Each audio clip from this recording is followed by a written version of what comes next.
오늘 읽은 말씀은 지난 수요일 날도 한번 읽었던 말씀이죠. 요한복음을 통독한 많은 성도들에게 가장 인상적으로 기억되는 말씀이 오늘 본문이 아닌가 생각이 듭니다. 또 기억하기도 좋아서 예수님께서 베드로에게 내가 나를 사랑하느냐 이렇게 질문하셨고요.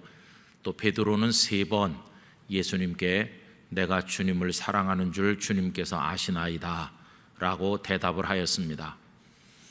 그런데 이 대답을 하고 난 이후에 예수님께서 그에게 사명을 말씀하셨죠. 내 양을 먹이라, 내 양을 치라 하는 식으로 말씀을 하셨습니다.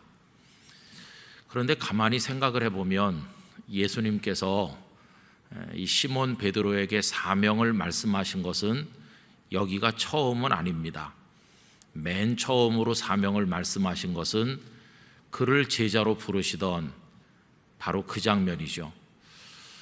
마태복음이나 마가복음 이런 데는 간단하게 나와 있는데 그물을 정리하고 앉아있는 제자들을 예수님께서 찾아가셔서 나를 따라오너라, 내가 너희를 사람 낚는 어부가 되게 하리라 이렇게 말씀하신 것으로 되어 있습니다.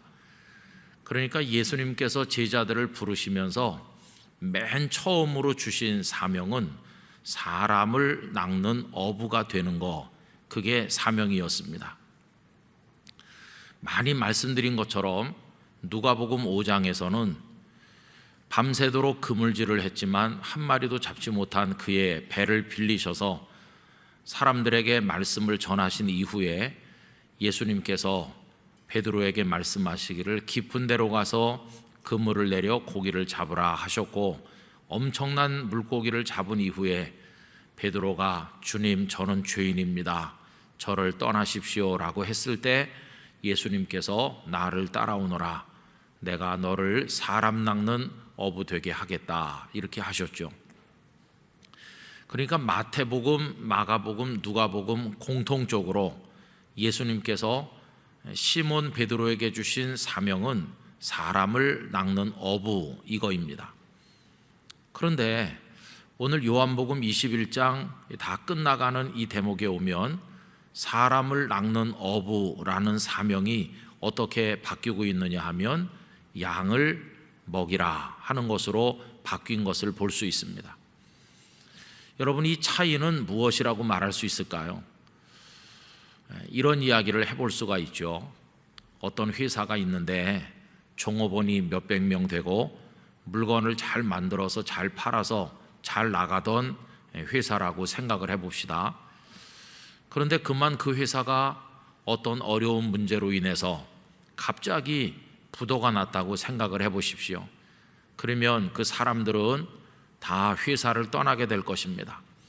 그 회사는 청산 절차를 밟을 것이고, 그리고 다 정리를 해가지고 나눠줄 사람 나눠주고 이렇게 정리를 하겠죠. 그런데 그 수백 명의 임직원이 모두 다 떠났는데 여전히 떠나지 않는 한 사람이 남아있는 것입니다. 끝까지 떠나지 않고 사장님 앞에 남아있는 그 한 사람은 누구일까요? 그 한 사람은 사장님의 아들입니다.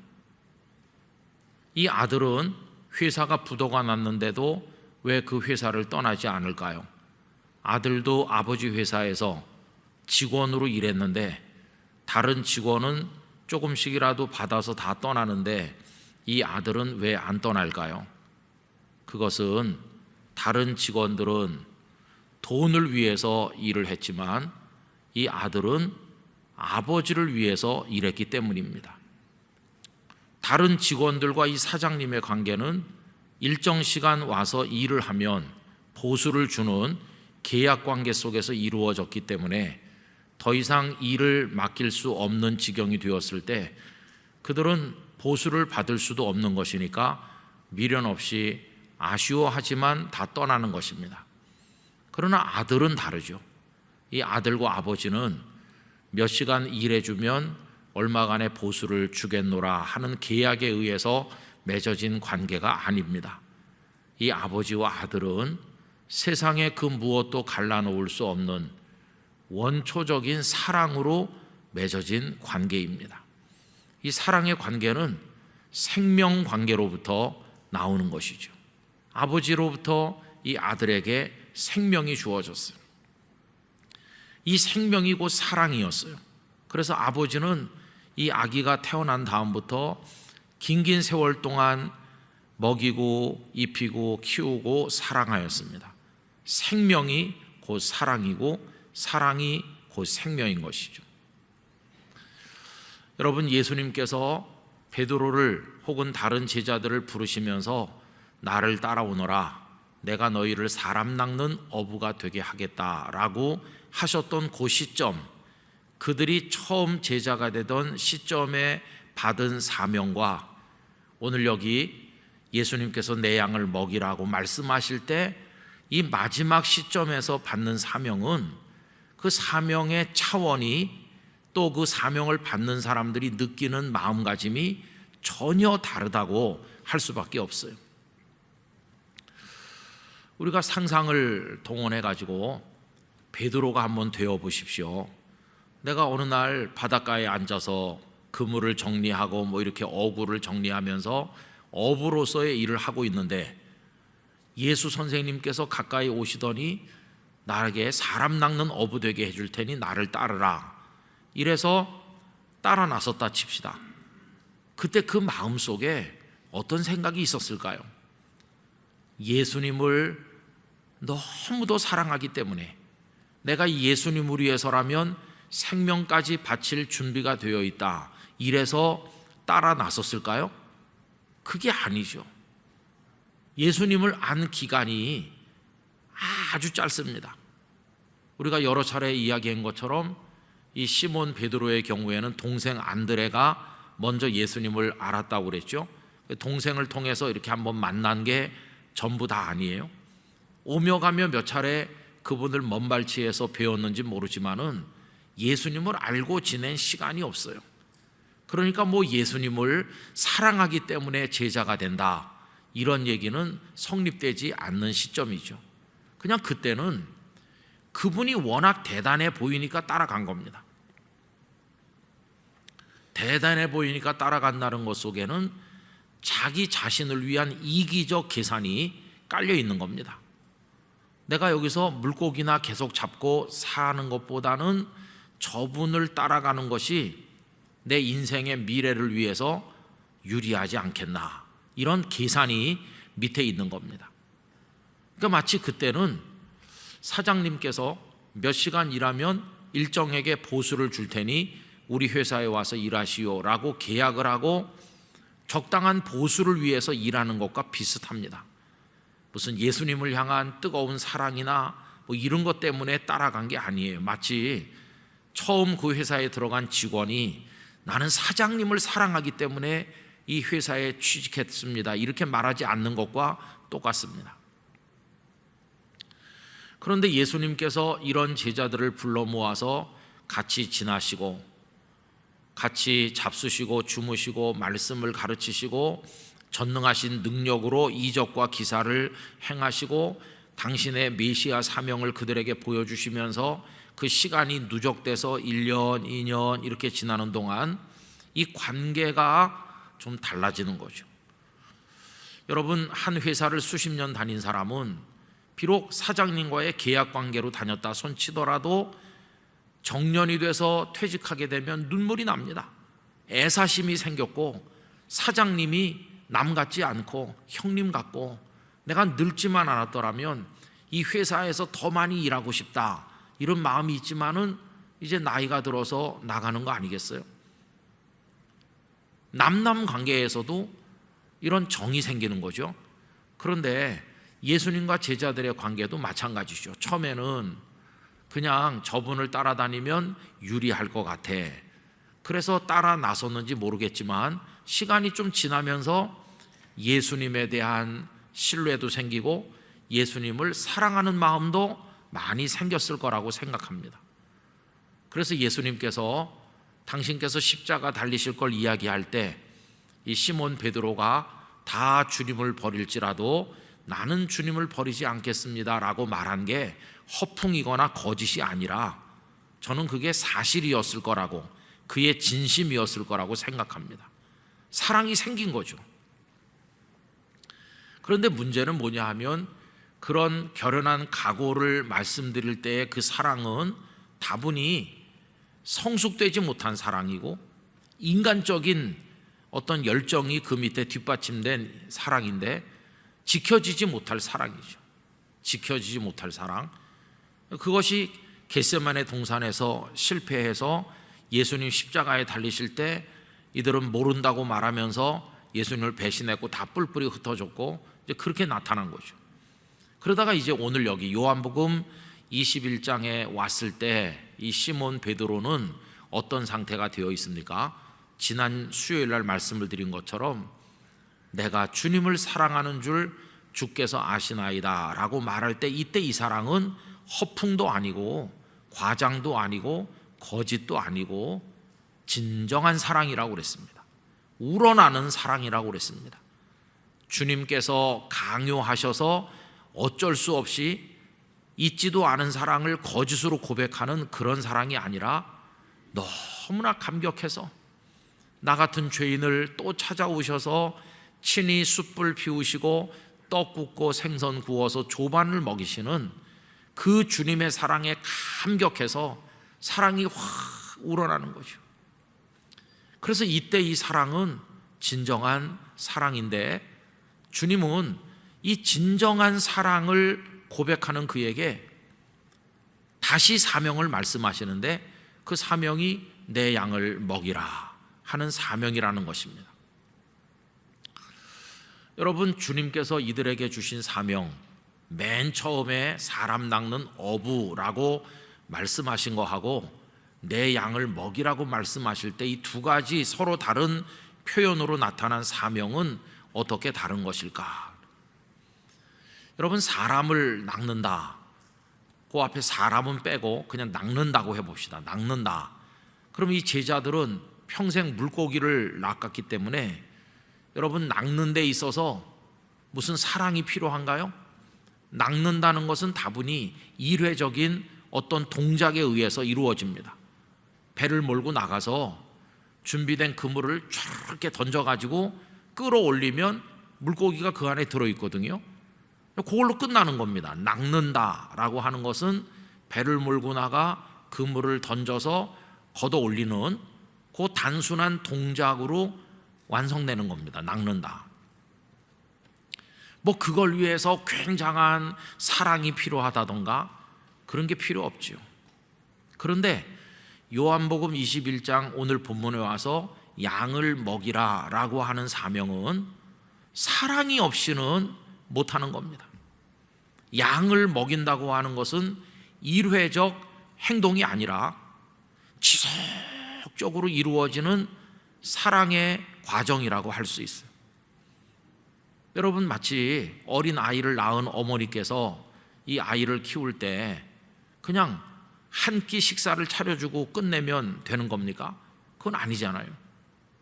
만약에 어떤 사람이 와서 내가 이 아이를 먹이겠어요 그러면서 밥 한 그릇 해주고 가버리면 일회적 행동으로 그건 이 아이를 돌보는 게 아니죠.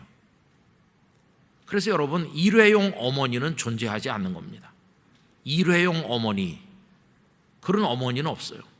어떤 아이의 어머니가 되면 그 아이를 낳고 10년, 20년, 30년 계속 뒷바라지하고 애를 끓이면서 사랑하고 위에서 기도하고 내 가진 걸 다 쏟아 넣어서 이렇게 하고, 이게 자녀를 키우는 거잖아요. 여러분, 여기 양을 먹이라고 했는데 이 양이 들판의 양이 아니라는 건 다 아시잖아요. 예수님께서 이 제자들에게 맡겨주시는 소중한 영혼들, 소중한 사람들을 말하는 거죠. 사람을 먹인다고 하는 것은 길게 하는 것이고 그 속에 참된 사랑이 없이는 할 수 없는 거죠. 그러니까 여러분, 여기 내 양을 사람 낚는 어부가 되게 하겠다는 그 표현하고 내 양을 먹이라고 하는 표현하고는 엄청난 차이가 있다는 사실을 알 수 있습니다. 그물을 던져서 사람을 낚는 어부, 이거는 조금 열심히 있으면 웬만한 사람 다 할 수 있을 것 같기도 해요. 그러나 양을 먹이라 하는 것은 정말 길게 하지 않으면 안 되는 것이죠. 여러분, 이 세상에서 가장 어려운 책임이 뭘까요? 예를 들어서 어떤 분이 오셔서 이봐요 김 선생, 내 이 일을 좀 해결해야 되는데 사람 일손이 좀 부족해요. 그러니까 앞으로 한 3일만 우리 집에 와서 좀 도와주세요. 이렇게 말한다면 그거야 뭐 내가 시간 있으면 한 3일 정도 가서 내가 도와줄 수 있죠. 그런 부탁은 뭐 그다지 어려운 게 아니죠. 그런데 어떤 사람이 요만한 아이를 하나 데리고 와서 미안한데요, 이 아이를 한 20살까지만 키워주시겠어요? 그러면 맡을 수 있겠어요? 이거는 뭐 한 3일 시간을 내 갖고 되는 게 아니거든. 그런 의미에서 저는 아이들을 입양해서 키우시는 분들 참 훌륭하시다고 생각합니다.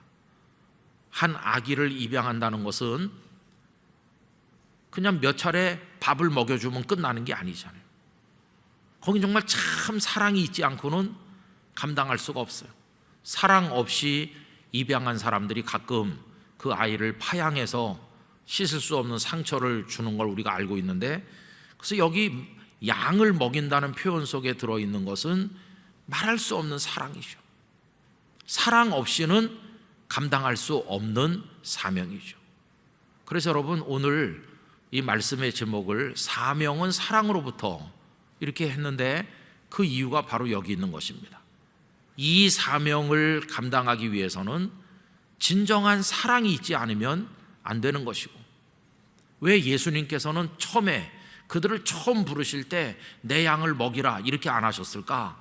그건 아직 이 사람들의 마음속에 예수님을 향한 진정한 사랑이 없을 때니까. 그때는 그저 사람 낚는 어부가 되라, 요 정도 말씀하신 것이고, 이제 이들의 사랑이 막 끓어오르고 주님을 거짓 없이 사랑하는 것을 확인하신 그 다음에는 드디어 하시고 싶은 말씀을 하시는 거죠. 내 양을 먹이라, 이렇게 하는 거죠. 여러분, 지난 수요일하고 오늘 이 시간에 사랑의 이야기를 할 수 있어서 참 행복합니다. 세상에는 사랑의 이야기가 드물거든요. 이 세상은 전부 경쟁하고 남을 제치고 이해타산을 따지고 치열하게 하면서 남을 밟고 지나가는, 뭐 전쟁은 더 말할 것도 없고 그런 것들이 뉴스를 다 이루고 있고 그런 세상이죠. 그러나 성경은 우리에게 사랑을 이야기하게 해줘요. 하나님은 사랑의 하나님이세요. 그래서 하나님의 말씀을 읽고 하나님을 생각하면 우리 속에, 이 메마른 가슴 속에 사랑이 채워집니다. 여러분, 사람은 밥으로 사는 게 아니죠.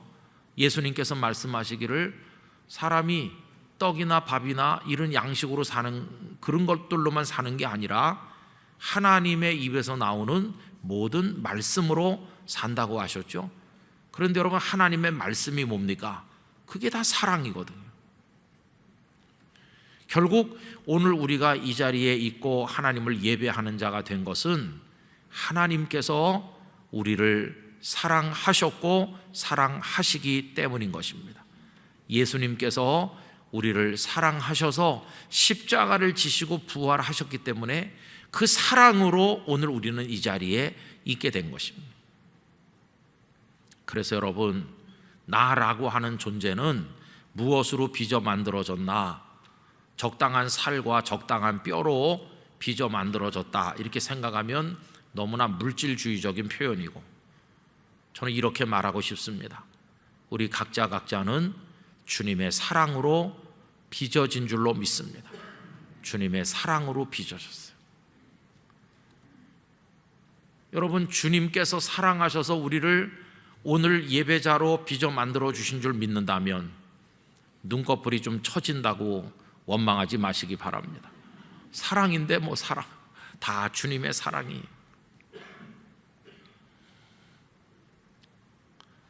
그래서 주님은 이 시몬 베드로가 주님을 정말로 거짓없이 사랑하는 줄 확인하신 다음에 사랑이 아니면 못하는 사명을 말씀하신 거죠. 이때부터 이제 시몬 베드로를 비롯한 제자들에게는 양을 먹인다고 하는 목양이라는 사명이 생겼습니다.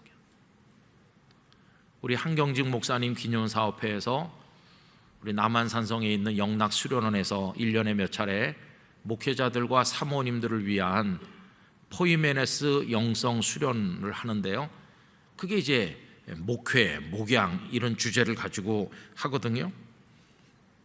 양을 먹이는 게 목양이죠. 그러면 목양 이런 표현을 쓰면 많은 성도님들은 이거는 목사님들에게나 해당되는 얘기다 이렇게 생각하시지만 그렇게 생각하시면 안 됩니다.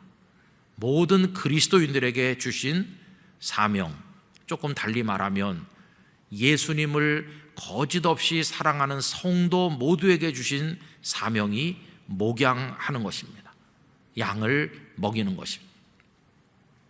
그럼 이제 여기서 이런 질문을 할 수 있겠죠. 주님, 제 사명이 양을 먹이는 겁니까?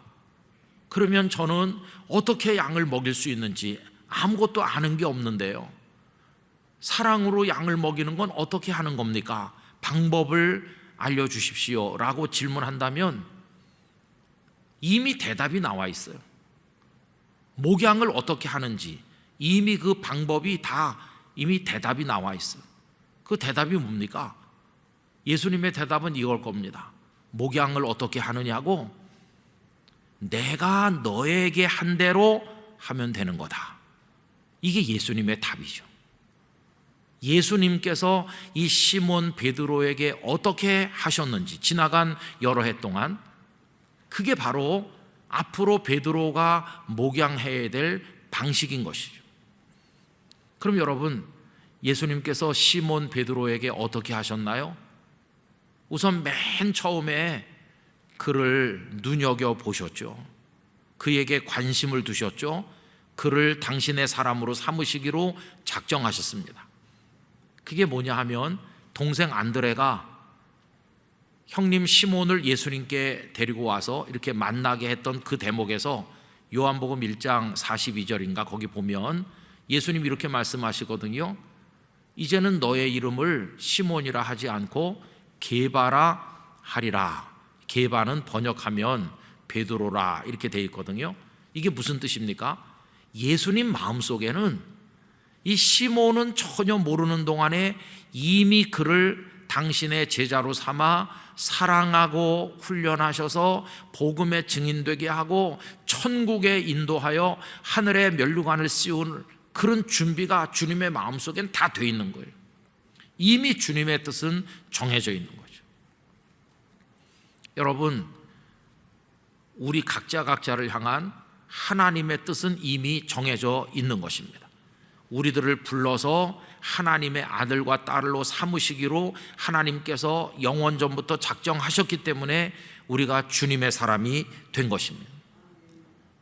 이게 에베소서 1장에 보면 만세 전부터 택하셨다고 표현하고 있는 거죠. 주님은 그렇게 하셨어요. 그리고 그 다음에는 관심만 가지고 계셨던 것이 아니라 때가 됐을 때 그를 딱 부르셨습니다. 그래서 나를 따라오너라, 이게 부르심 아닙니까? 그래서 부르셨다는 것은 그를 당신 곁에 두신 거예요. 내가 가는 곳에 너도 오고, 내가 머무는 곳에 너도 머물고, 내가 먹는 곳에서 너도 같이 먹고, 내가 자는 곳에서 너도 같이 잔다. 이제 너는 언제나 나와 동행한다. 함께 한다. 함께함. 이거는 마태복음의 총 주제죠, 그죠? 마태복음 1장 23절 보라 처녀가 잉태하여 아들을 낳을 것이요 그 이름을 임마누엘이라 하리라 하셨으니 이를 번역한즉 하나님이 우리와 함께 계시다 함이라. 이렇게 하고 28장 20절에 보면 볼지어다 세상 끝날까지 내가 너희와 항상 함께 있을 것이라고 하시잖아요. 그러니까 이제 부르신 그 다음부터는 예수님께서는 제자들과 늘 함께 하셨어요. 여러분, 이걸 우리에게 적용해서 생각해 보시기 바랍니다. 이 시몬을 미리 정하신 그리고 그의 미래를 이미 다 작정하신 주께서는 오늘 영락교회 성도들에게도 그런 작정과 계획을 가지고 계셨고, 그를 부르신 것처럼 우리를 부르신 것이고, 부르셔서 당신 곁에 그를 머물게 하시고 그를 이끄시고 훈련하신 것처럼 지금 주님은 우리 각자를 주님 곁에 머물게 하시고 훈련하고 계신 줄로 믿습니다. 우린 지금 그래서 주님과 함께 살아가고 있는 중이죠. 그러면서 주님은 아까도 말씀드린 것처럼 생짜배기였던 이들 속에 서서히 주님께 대한 신뢰가 생기고, 주님은 훌륭하신 분이구나, 내가 의지할 분이구나, 내 인생을 맡겨야 될 분이구나, 내가 이분을 사랑하는 것 같아, 이런 마음이 생겨나도록 하시는 것처럼 우리 속에서도 성령님을 통해서 그런 역사를 지금 이루고 계신 것입니다. 그래서 우리 성도들 중에도 주님, 저 주님을 사랑합니다, 이렇게 고백하는 성도님들이 많이 계시죠. 저 주님 없이는 살 수 없어요, 이렇게 고백하시죠. 우리 속에도 그런 역사들이 이루어지는 것이죠. 그러나 우리는 아직 온전한 사람들은 아닙니다. 이 베드로가 예수님 3번 모른다고 말하고 실패하고 주저앉는 것처럼 우리들도 많은 실패와 좌절을 영적으로 경험하면서 비틀거릴 때도 많이 있죠. 그러나 우리의 소망은 지난 수요일 날도 말씀드린 것처럼 1장에서 21장으로 옮겨가서 성숙한 그 사랑의 사람이 된 시몬처럼 우리들 속에도 주님을 향한 성숙한 거짓없는 진정한 사랑이 생겨나기를 원하는 것이죠. 주님은 우리를 연단시켜서 이런 참사랑에 우리를 도달하게 하실 줄로 믿습니다. 우리 속에도 이런 사랑이 끓어오르는 거죠. 그래서 이젠 그가 다른 일을 목양할 수 있는 데까지 도달하게 된 거잖아요. 예수님께서 목양을 어떻게 하느냐고, 방법이 뭐냐고 나한테 묻는 거냐? 내가 너에게 한 것처럼 네가 다른 사람에게 하면 된다.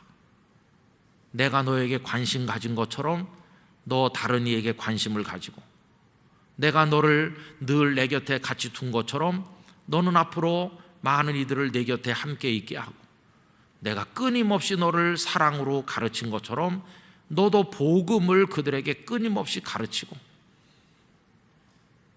그리고 내가 너를 변함없이 사랑한 것처럼 너도 그들이 너를 배신하거나 너를 아프게 할지라도 그들을 포기하지 말고 끝까지 사랑하고, 내가 여기 이 디베랴 바닷가에 와서 숯불 피우고 조반을 너희들에게 먹이는 것처럼 너도 그들에게 그렇게 하면 그게 목양하는 거다.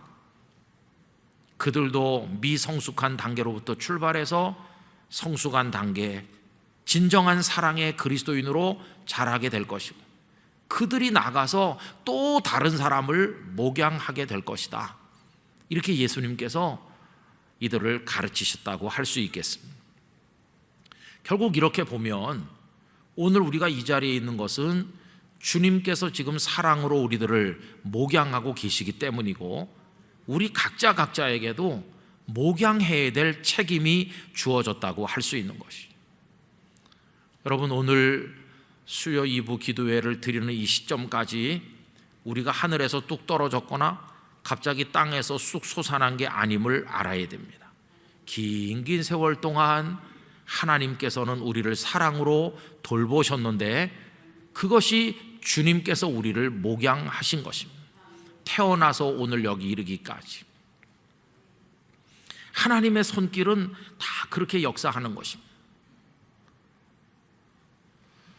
오늘 우리 교단에 78기 총회장을 역임하셨던 김창인 목사님의 장례식이 있었습니다. 그분 우리 나이로 90세쯤 되셨죠. 이분은 이북에서 태어나셨어요. 그리고는 17살에 6.25를 맞이하셔서 그래서 피난을 내려오셨죠. 가족도 없고 아무도 없습니다. 제가 가만히 생각해 봤어요. 17살이면 몇 학년인가? 한 고등학생이죠, 고등학생. 제가 고등학생 때를 생각해 봤어요. 내가 고등학교 한 1학년, 2학년 됐을 때, 그때 난 어떻게 살았나? 그때 어머니 아버지가 다 옷 입혀줬고 하루 세끼 밥 먹여줬고 용돈 줬고 다 부모님이 해주셨지 제가 해결한 게 단돈 1원도 없었어요. 그러니까 아무 고민이 없죠. 먹고 사는 데 있어서. 그런데 전쟁통에 모든 게 다 무너진 상황에서 아는 사람도 하나도 없는 피난길에 먹을 것도 없고 입을 것도 없이 홀로 되면 그건 어떤 상황일까요? 아마 겪어보지 않은 사람 모를 거예요. 지금 고등학교 1학년 애들을 몇 명 불러가지고 우크라이나 같은 데 보내서 거기서 살아 돌아오라 그러면 그게 얼마나 가능하겠습니까? 그런 정말 극한 상황이죠. 6.25 전쟁으로 얼마나 참혹한 일이 이 땅에 많았습니까? 여러분, 다시는 이 땅에 전쟁이 없기를 원합니다. 하나님 앞에 기도해야 되죠.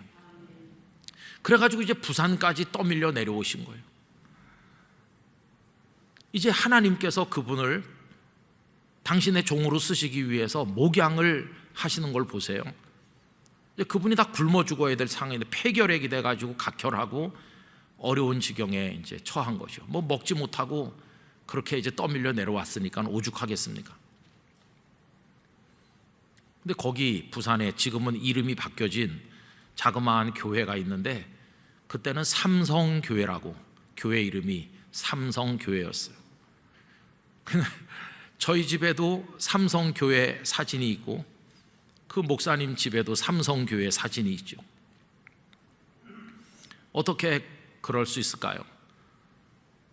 저희 어머니가 삼성교회 성도였고 그분이 부산에 떠밀려 내려와서 삼성교회 출석해서 같은 교회에서 만난 거죠. 저희 어머니가 그 목사님보다 11살 더 많습니다. 그래가지고 저희 어머니도 이북에서 내려온 피난민이고 가족이 아무도 없이 떠돌아 다니실 때니까 그 17살 된 그 목사님을 동생같이 밥도 해서 먹이기도 하고 반찬도 해주고 이부자리도 꾸며서 덮으라고 갖다 주고 그랬다고 그래요. 지난 목요일 날 그 목사님이 위중하시다는 소식을 듣고 제가 찾아뵀는데 그날은 갑자기 기력이 솟행하셔서 눈도 뜨시고 몇 마디 말씀도 하시고 그랬습니다. 근데 그 아드님께서 아버지 피난 시절의 사진이라고 그러면서 사진, 흑백 사진을 몇 장 갖고 왔는데 제가 깜짝 놀랐어요. 그 사진 맨 가운데 저희 어머니가 계시더라고요. 저희 집에도 없어요, 그 사진이. 그 집에 더 많더라고요. 그 사진을 스캐닝을 해서 나중에 주신다고 하시더라고요. 저희 어머니가 거기 있는 거예요. 삼성교회 앞에서 같이 찍은 사진이죠. 저희 어머니는 그렇게 거기서 몇 년 계신 것 같습니다. 잘 몰라요, 그때 일을.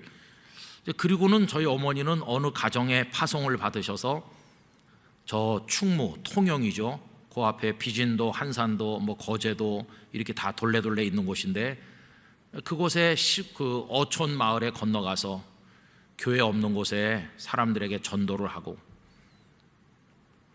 그러니까 거기 진짜 미신이 많고 우상 숭배가 많은 섬인데 교회도 없고 그런 곳이죠. 이제 거기 가서 어머니가 축호전도 이렇게 아무도 받아들이지도 않는 곳인데, 여러분, 그렇게 영적 박해가 심한 곳에는 성령님도 강하게 역사하십니다. 귀신 들린 사람들이 있는데 어머니가 기도해서 귀신이 쫓겨나면 그 가정이 한 가정 믿고 이런 식으로 해가지고 거기 교회가 세워지고 그랬거든요. 제가 서울에 오기 전에 어느 겨울엔가 구정에 저희 아이들을 다 데리고 한산도 섬에 가서 하룻밤을 자면서 이 교회가 너희 할머니가 개척해서 세운 교회다 이렇게 알려주고 기도하고 그랬던 적이 있습니다. 그렇게 또 몇 년을 지내신 것 같아요, 저희 어머니가.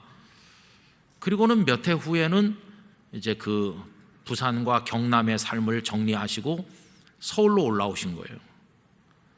그 서울로 왜 올라오신 줄 아세요? 서울로 올라오신 것은 하나님께서 저를 목양하기 위해서 불러 올리신 것이에요. 그때는 저를 낳아주신 어머니께서 제 동생을 낳고 세상을 떠나셔서 영락교회에서 장례식을 하고 그 피덩이 동생은 남의 집에 가고 아버님과 저 둘만 요 영락교회 근처에 살고 있던 불쌍한 시절인데, 저희 어머니가 서울에 올라오셔가지고 저희 아버님을 누가 소개해서 만난 거예요. 그리고는 이제 저를 보더니 내가 이 아이를 잘 키워서 목사가 되게 하겠습니다, 그러면서 오신 거예요. 그게 저희 어머니의 결정이 아니라 요새 와서 가만히 생각해 보면 그 부산과 경남 일원에서 전도하고 교회를 세우던 저희 어머니를 하나님께서 서울로 불러 올리셔서 서울에 가면 운성이라는 애가 있다, 너는 걔를 목양해라, 그래서 올라오신 거예요. 그리고 그 어머니는 53년 동안 제 곁에 계시면서 말로 다 할 수 없는 사랑을 해주셨고 눈물로 기도하시다가 하늘나라에 가신 거죠. 그러니까 그 어머니가 제가 6살까지 우리 영락교회 같이 다니신 거죠. 그 김창인 목사님 돌아가시고 이제 장례 일정이 진행되는 걸 가만히 이렇게 듣고 생각해 보면서 하나님께서 이렇게 당신의 사람들을 키워나가시는 과정을 가만히 보니까 그 김 목사님은 김 목사님의 그 피난살이와 어려운 중에 저희 어머니를 만나게 하셔서 그 가장 어려운 때를 넘기게 하셨어요. 그리고 그 목사님 자서전 속에 저는 몰랐는데 최근에 알고 보니까 저희 어머니 이야기가 그 속에 많이 나오더라고요. 그렇게 또 그분을 돌보셨고, 그리고 목사님은 사명을 다하고 하늘나라에 가신 것이고, 이제는 그 어머니를 또 서울로 보내서 하나님은 저를 또 돌보게 하신 거예요. 그래서 제가 우리 성도님들과 오늘 저녁 예배를 같이 드리게 된 것이고, 저희 어머니는 그 목양을 하시다가 또 하늘나라로 가신 것이고, 오늘 이제 이 말씀을 성도님들과 나누기 위해서 제 마음속에 정리를 하면서 그렇구나, 그렇게 양을 먹이라고 하는 사명이 이어지는구나. 그래서 그 목사님을 돌보셨고, 그 목사님은 하나님의 은혜로 훌륭한 목사님이 되셔서 우리 교단을 위해서 교계를 위해 많이 일하다 또 가셨고, 또 그 목사님이 얼마나 많은 이들을 목양했겠나, 많은 목회자들을 키워내셨고, 그리고 어머니는 또 저를 목양하셨고, 그럼 이제 마지막 남는 질문이 뭡니까? 그럼 나는 내 양을 먹이라고 하시는 예수님의 그 말씀을 지금 얼마나 감당하고 있는 것인가? 그런데 뭐 이렇게 주일날마다 성도님들을 뵙고 예배 시간에 말씀 전해드리는 거, 이게 전부인가? 아니면은 한 사람이라도 내가 김은성 목사 때문에 하나님을 믿게 됐고 주님을 사랑하게 됐어요, 이런 사람들이 나와야 되는 건데, 나는 내 양을 먹이라고 하는 주님의 말씀에 대해서 얼마나 감당하고 있나, 그런 생각을 해보게 된 것이죠. 여러분, 이 얘기를 우리 성도님들이 각자에게 적용해 보시면 좋겠어요. 내 양을 먹이라고 주님께서 말씀하셨는데, 우리 성도님들은 이 말씀을 얼마나 진지하게 받아들이고 계신지. 이건 시몬 베드로에게만 하신 말씀이 아니라 우리 모두에게 하신 말씀이라면, 그리고 우리가 여기 있기까지 이미 주님은 우리를 그렇게 목양해 오셨고 누군가를 통해 우리를 사랑해 오신 거라면, 이제 우리의 남은 사명이 뭘까? 우리의 남은 사명, 결국은 요 한마디로 요약될 수 있는 것입니다. 앞으로 우리가 얼마나 더 이 땅에 살는지 모르지만 여러분들에게 붙여주시는 소중한 사람들을 사랑하시기 바랍니다. 목양을 잘 하시기 바랍니다. 잘 먹이시기를 바랍니다. 긴 세월 동안 참아주기도 하시고 이해도 해주시고 돌봐주기도 하시고 쓰러지려고 하면 일으켜주기도 하시면서 그 누군가 한 사람 한 사람씩을 세워나가는 이 목자의 심정으로, 예수님을 사랑하는 마음으로 이거 감당하시게 되기를 바라는 것입니다. 그럼 또 그분은 우리들의 그 적은 사랑의 정성 가운데 믿음을 가지고 또 성장해서 그들이 또 어떤 목회자를 키워내고 어떤 선교사를 키워내고 어떤 하나님의 교회 소중한 인재들을 키워내게 될지 알 수가 없거든요. 하나님 나라의 역사는 무슨 수천 명 모여가지고 수만 명 모여서 대중 집회 한두 번 한다고 되는 게 아니라 정말 눈물로 기도하면서 시간이 평생 걸리지만 이렇게 한 사람 한 사람 세워나가는 이 하나님의 손 안에서 이루어지는 이 역사가 다 이렇게 날줄과 시줄처럼 얽히고 설켜가면서 하나님 나라 이야기가 이어져 나가고 있는 것이죠. 우리도 그 사랑을 받았고 이제 우리도 그 사랑을 베풀어야 되는 그런 입장에 있다고 하는 것입니다. 그래서 요한의 아들 시몬아, 네가 나를 사랑하느냐? 이거를 우리 각자에게 주시는 질문으로 받으면 됩니다. 너 나를 믿은 지가 몇십 년인데 너 정말 진정한 사랑으로 나를 사랑하느냐? 나는 너를 그렇게 사랑했다. 그래서 너를 지금까지 먹이고 입히고 키웠다. 주님, 제가 주님을 사랑합니다. 이렇게 한다면 주님은 우리에게 이제 너는 나가서 다른 사람을 또 그렇게 먹이고 양육해라, 다른 사람을 또 목양해라, 이렇게 말씀을 하실 것이에요. 여러분, 그거 감당하면서 어디 계시든지 그 사명 다 하시면 그것으로 충분한 것입니다. 얼마나 유명하냐, 얼마나 대단한 명성을 떨치면서 능력 있는 사역자가 됐느냐, 그런 건 중요한 게 아니고 한 명이라도 이 예수님의 마음으로 먹일 수만 있다면 그거면 충분한 것입니다. 어머니 아버지들께서는 여러분의 자녀를 목양하시기 바랍니다. 자녀, 아들과 딸, 내 아들과 딸이 목양의 대상인 것이죠. 내 남편, 내 아내가 내가 평생 이렇게 해야 될 대상이고, 그리고 내 주변에 소수의 몇 명, 서로가 그 소수의 몇 명만을 잘 목양해도 하나님의 나라는 든든히 세워질 것이고 확장되어 나갈 것입니다. 결국 주님은 우리에게 그걸 물어보실 겁니다. 내 양 잘 먹였어? 이렇게 하실 겁니다. 그런데 잘 안 먹여서 피쩍 말라가지고 죽는다면 그게 다 얼마나 송구하겠어요. 우리 영락교회 안에서 이런 사랑의 아름다운 역사들이 이루어지기를 원하는 것입니다. 여러분, 그 이야기는 시작부터 끝까지 밑바닥에 흐르는 게 뭘까요? 사랑입니다. 사랑 안에서 되는 겁니다.